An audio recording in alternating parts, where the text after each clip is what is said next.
हमारे देश में आना चाहिए, ऐसा लगता है। एफडीआई के बारे में बात मत कीजिए, एफडीआई विदेशी कंपनी थी, एफडीआई का विदेशी निवेश ज्यादा था। हमने जो भारतीय जनता पार्टी की भूमिका है, रिटेल में एफडीआई की जरूरी नहीं, रिटेल में एफडीआई की कोई आवश्यकता नहीं। जो हमारा किसान हमारे लिए जो अनाज उगाता है, धान उगाता है, आलू प्याज बनाता है, उसको डायरेक्ट मुनाफा, बीच में कोई कंपनी नहीं चाहिए।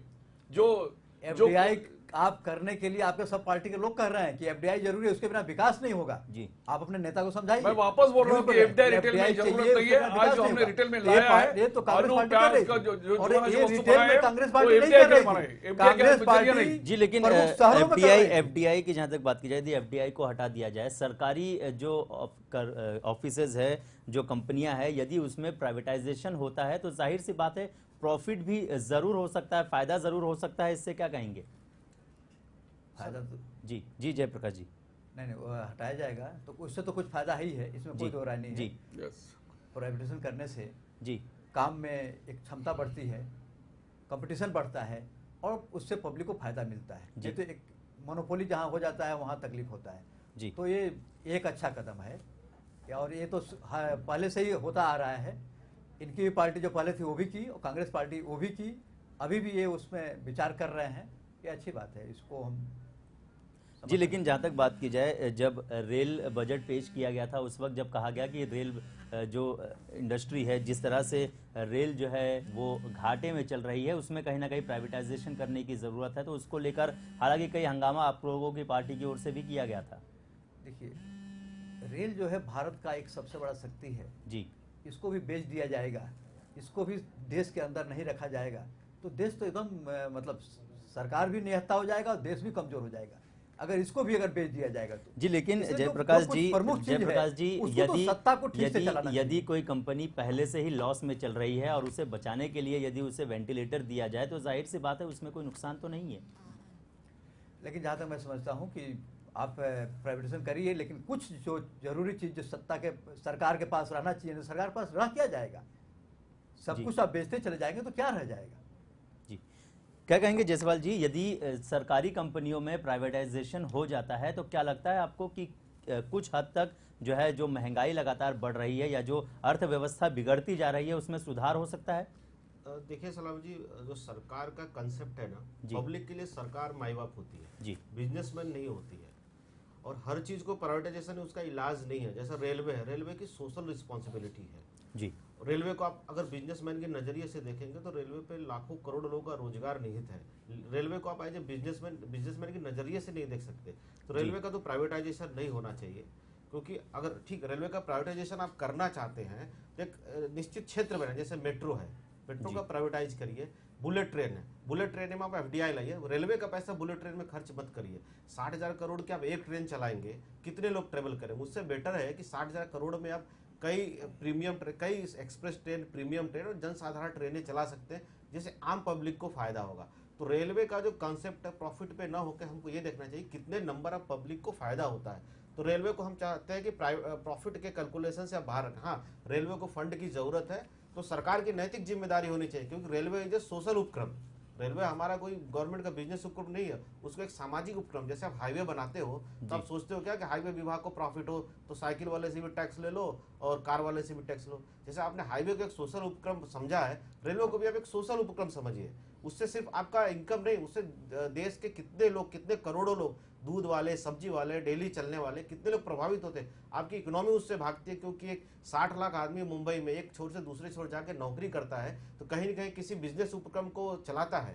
तो रेलवे के प्राइवेटाइजेशन के खिलाफ, जहाँ रेलवे के अलावा जो रिटेल सेक्टर है, रिटेल सेक्टर में जैसे इन्होंने एफडीआई की बात किया, रिटेल में एफडीआई के मैं भी समझता हूँ रिटेल में एफडीआई उचित नहीं है, लेकिन रिटेल का एक सर्टेन पार्ट होता है सप्लाई चेन।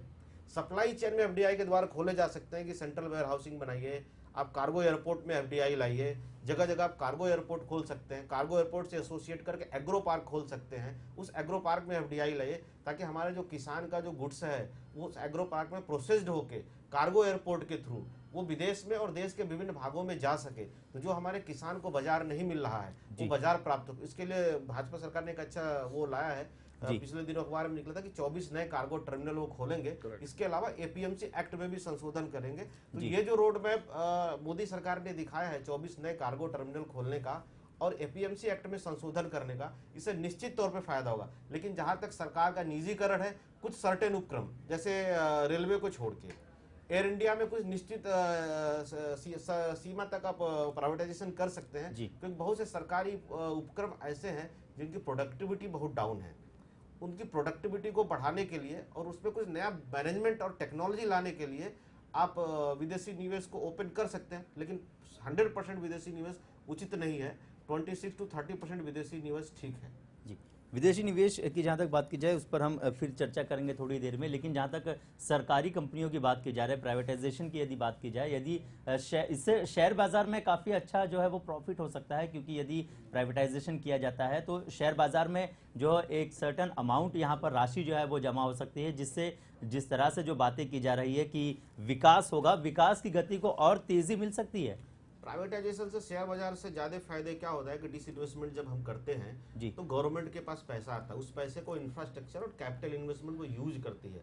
तो प्राइवेटाइजेशन से एक मैसेज खाली शेयर बाजार को जाता है। शेयर बाजार में जो प्राइस बढ़ता है, बीएसई में जैसे सैंपल साइज 30 कंपनियों का है और निफ्टी में 50 कंपनियों का है, तो जो उनको जो मैसेज जाता है कि गवर्नमेंट का मूड थोड़ा बिजनेस मोटिव है, वो प्रॉफिट ओरिएंटेड है और वो बिजनेस को प्रमोट करना चाहती है, इसलिए उस गवर्नमेंट सेक्टर से प्राइवेट सेक्टर की तरफ जाना चाहती है, तो बिजनेसमैन को हेल्प करेगी। इस सेंटीमेंट से जो बीएसई में 30 कंपनियों का शेयर है, जो 30 कंपनियों का सैंपल साइज है, इस सेंटीमेंट से उनके प्राइस में उछाल आता तो लगता कि हाँ देश में, कंट्री में आर्थिक सुधार हो गया। लेकिन वो 30 कंपनियों के सैंपल साइज से आर्थिक सुधार हो गया ऐसा नहीं है, वो शॉर्ट टाइम के लिए होता है। तो प्राइवेटाइजेशन से सिर्फ एक मैसेज जाता है, पैसा तो आता है प्राइवेटाइजेशन से। जो इन्वेस्टमेंट होता है, गवर्नमेंट जो अपना शेयर सेल करती है, उससे गवर्नमेंट के पास पैसा आता है। जो फिजिकल डेफिसिट में जो पैसे की कमी है, मान लीजिए 2 लाख 3 लाख करोड़ का जो फिजिकल डेफिसिट आता है, उसको कैसे पूरा करें, इसके प्लान में वो प्राइवेटाइजेशन लाते हैं। चलो ठीक है, अपना शेयर में मार्केट में बेचता हूँ या एफडीआई में बेचता हूँ, तो इस कंपनी को बेचता हूँ, इस सरकारी उपक्रम को बेचता हूँ तो 20,000 करोड़ आ गया, इसे 30,000 करोड़ आ गया। इससे वो अपना फिजिकल डेफिसिट पूरा करते हैं और उस फंड से जो इन्होंने बजट अनाउंस किया है उस गैप को पूरा करते हैं। इससे शेयर मार्केट को सिर्फ एक सेंटीमेंट मैसेज जाता है, भाई गवर्नमेंट का मूड थोड़ा बिजनेस ओरिएंटेड है तो बिजनेस को फायदा होगा, तो शेयर प्राइस बढ़ गया। जी, तो कहीं ना कहीं यदि शेयर प्राइस भी बढ़ेगा तो जाहिर सी बात है, जिस तरह से जो महंगाई को कंट्रोल करने की बात की जा रही है, तो उसमें यदि फंडिंग्स जमा होगी तो जाहिर सी बात है इस पर लगाम जरूर लग सकती है। नहीं, इसका कोई कोरिलेशन नहीं है शेयर प्राइस बढ़ने से। महंगाई और शेयर प्राइस दोनों डिफरेंट चीज है। महंगाई बढ़ने का मुख्य कारण हमारा सप्लाई चेन बहुत लंबा होना, सप्लाई चेन का प्रभावी नहीं होना। शेयर प्राइस का और महंगाई का कोई रिलेशन नहीं है जी। इसके अलावा जिस तरह से विदेश निवेश की बात की जा रही है, विदेशी निवेश यदि आता है भारत में तो इससे फायदा हो सकता है। एफडीआई की जिस तरह से बात की जा रही है, इसके अलावा यदि विदेशी निवेश भारत में आता है, एक सर्टन परसेंटेज जिस तरह से बात की जा रही है, यदि उतने ही परसेंटेज पे यदि आते हैं तो कितना फायदा हो सकता है? निश्चित तौर पर फायदा हो सकता है। सप्लाई चेन में बहुत बड़ा एरिया है, अगर सप्लाई चेन आता है तो इंडिया की तकदीर बदल जाती है। क्योंकि आप एक कल्पना कीजिए कि उत्तर प्रदेश है, आज के डेट में उत्तर प्रदेश और बिहार पिछड़ा है, जबकि मतलब इंडिया में सबसे ज्यादा रिसोर्सेज अगर कहीं उत्तर प्रदेश और बिहार में है, in terms of man power, in terms of agricultural product. अगर उस एग्रीकल्चरल प्रोडक्ट को वर्ल्ड मार्केट में बेचा जाए, फैजाबाद में आप कार्गो एयरपोर्ट लाइए और फैजाबाद के 200 किलोमीटर की दूरी में 5 या 6 एग्रो पार्क लाते हैं, तो वहाँ के किसान जो कैश क्रॉप नहीं उगा पा रहे हैं या जिनकी क्रॉप की साइकिल बहुत कम है, वो एक सर्टेन धान, गेहूं और आलू प्याज की एक सर्टेन खेती के बाद कैश क्रॉप की तरफ ओरिएंटेड होते हैं, फ्लावर की खेती की तरफ ओरिएंटेड होते हैं और भी बहुत सारे फसल है। बनारस की साड़ियां हैं, बनारस का मगही पान है, गोरखपुर का हैंडलूम है, बहुत ऐसी चीजें हैं जो मार्केट के भाव में उसका प्रोडक्शन नहीं कर रहे हैं। उनके हाथ में जब पैसा जाएगा, उनको बाजार दिखेगा, विश्व बाजार दिखेगा और राष्ट्रीय बाजार दिखेगा, तो जो उनका प्रोडक्ट की वैल्यू नहीं है, जो आज वो दिन में 10 रुपए कमाते हैं, वो 100 रुपए कमाएंगे, तो हमारी इकोनॉमी में 10 गुना उछाल आएगा। ऐसे देश के विभिन्न हिस्सों में कार्गो एयरपोर्ट की जरूरत है। गवर्नमेंट पिछले यूपीए 2 सरकार ने जितने पैसे में T2 और T3 बनाया, क्या उससे आप बता सकते हैं कि देश के इकोनॉमी में कोई बूम आया? कुछ नहीं। हवाई जहाज के यात्रियों की संख्या बढ़ी, एयरलाइंस की रेवेन्यू बढ़ी, सिविल एविएशन डिपार्टमेंट को कोई रेवेन्यू बढ़ा? कोई रेवेन्यू नहीं बढ़ा।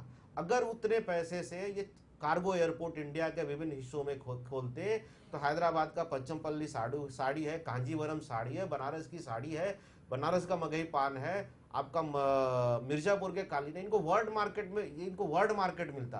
तो हमारा प्रोडक्ट अगर वर्ल्ड मार्केट में जाता तो हमारा एक्सपोर्ट बढ़ता, हमारा एक्सपोर्ट बढ़ता तो हमारे पास डॉलर आता, हमारे पास डॉलर आता तो चालू खाते का घाटा कम होता। हमारे पास सारी टैलेंट है, हमारे पास सारा बाजार है। ठीक उसी तरह जैसे हमारे घर में फ्रिज है, एसी है, कूलर है, करंट नहीं है तो हमारा फ्रिज भी खराब है, एसी भी खराब है, कूलर भी खराब है, टीवी भी खराब है। हमारे पास सारे संसाधन है, हमको सिर्फ एक करंट की जरूरत है और वो करंट अगर सरकार दे देती है तो सारी चीजें एकदम जगमग जगमग की तरह जल जाएंगी और इंडिया की इकोनॉमी एकदम सुधर जाएगी। तो हमें आशा है कि अभी 11 बजे बजट देते हैं, अगर उन्होंने सप्लाई चेन मैनेजमेंट में बड़े इन्वेस्टमेंट की घोषणा की तो निश्चित तौर पर इकोनॉमी सुधरेगी। अगर एफडीआई उन्होंने एफडीआई है सप्लाई चेन इन्वेस्टमेंट में, लेकिन इन्वेस्टमेंट थोड़ा सशंकित है क्योंकि पिछली सरकार ने क्या किया कि बहुत सारे अमेंडमेंट रेस्ट्रोस्पेक्टिव इफेक्ट से कर दिए। अगर हम आज के एनवायरनमेंट में बिजनेस को लेकर कोई निर्णय लेते हैं तो वर्तमान कानून के आधार पर लेते हैं, वर्तमान कानून के वातावरण के आधार पर लेते हैं। पिछली सरकारों ने क्या किया कि उन्होंने बोला कि 2002 से टैक्स चेंज हो जाएगा, 2003 से टैक्स चेंज हो जाएगा, जैसे वोडाफोन का केस हुआ या बहुत सारे नोकिया का केस हो रहा है। तो एक पर्टिकुलर समय में कोई भी कंपनी निर्णय लेती है तो तत्काल के कानून के आधार पर लेती है। 5 साल के बाद आओ और अब कानून बोलो पिछले 5 साल से बदल जाएगा, तो इसको लेके ना कंपनियों में थोड़ा नेगेटिविटी आ गई है। अगर ये सरकार इस नेगेटिविटी को दूर करती है, इन्वेस्टमेंट प्रमोशन स्कीम लाती है, तो सप्लाई चेन इन्वेस्टमेंट में अगर एफडीआई आती है तो उससे इंडिया की इकोनॉमी बदल जाएगी और हमारे ख्याल से इसके दरवाजे जरूर खोलने चाहिए। इसके अलावा बाबा जी आप कुछ कह रहे थे, क्या कुछ मैं कहना चाहता हूँ कि सप्लाई चेन के बारे में और विदेशी निवेश के बारे में पंकज जी ने बहुत सरलता से बताया, बिल्कुल चित्र स्पष्ट सामने है कि अटल जी की सरकार में मेरे ख्याल से डेवलपमेंट रेट था, विकास दर था हमारा 8.7 था। यूपीए फर्स्ट में उन्होंने थोड़ा सा संभाल के रखा था, लेकिन यूपीए 2 में सब गड़बड़ी धांधली, सब भ्रष्टाचार और ये धांधियाँ सब हो गई। इसमें हमारे देश की आर्थिक नुकसान बहुत भारी मात्रा में हुआ है, बहुत भारी मात्रा में हुआ है, मेरे को ऐसा लगता है। और दूसरी बात ऐसी मेरे को लग रही है कि इन्वेस्टर्स क्यों नहीं आ रहे हैं?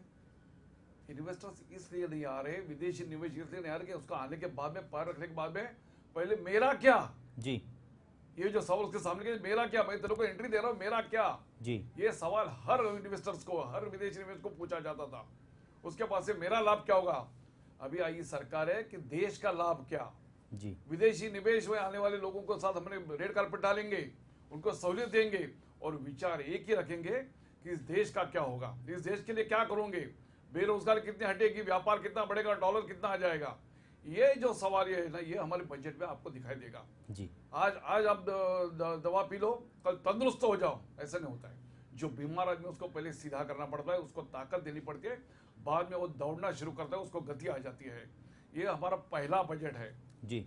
हमारा पहले बजट में हमने इस बिगड़ी हुई अर्थव्यवस्था को हम